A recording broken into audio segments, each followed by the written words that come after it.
Unang laro ng Team Binyan Laguna sa 2024 laban sa QC Pablo Escobets.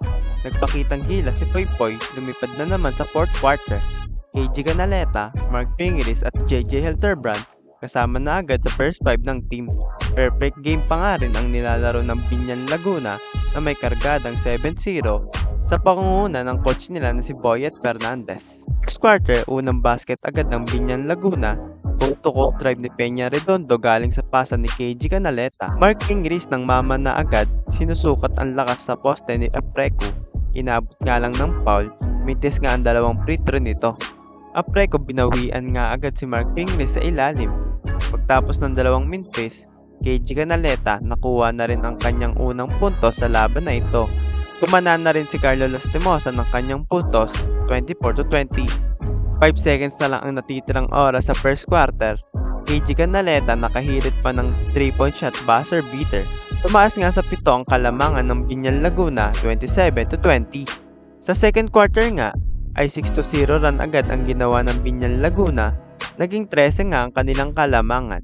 Hindi rin nagpahuli si Jimboy Estrada, lumikada na rin ng 3 points para itaas ang kanilang kalamangan sa 14. Ingris nagreklamo nga sa referee matapos hindi tumawag ng foul sa kalaban after nitong hawakan ang kamay ni Pingris para hindi makuha ang rebound. 2 minutes remaining, umabot na nga sa 20 ang kalamangan ng Binyan Laguna matapos ang layup ni Jmar Gimpayan.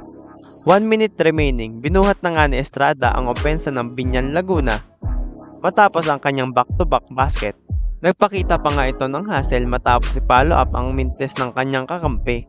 Nahirapan ngang makapuntos ang QC matapos nilang maka-score lang ng 11 points at 30 points naman ang binuhos ng Binyan Laguna sa second quarter.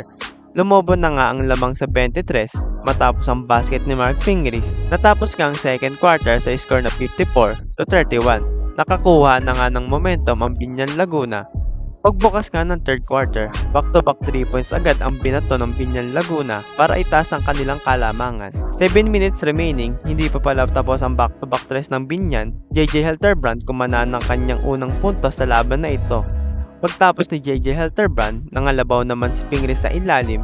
Kahit na hindi na shoot ang unang tira niya, kumuha agad ito ng offensive rebound. 4 minutes and 30 seconds na titira sa third quarter, pinasok na nga si Poypoy Actub sa laban na ito. Unang tira ni Poypoy ay hindi nga lang pumasok. 3 minutes remaining, nakakuha na nga si Helterbrand ng kanyang rhythm.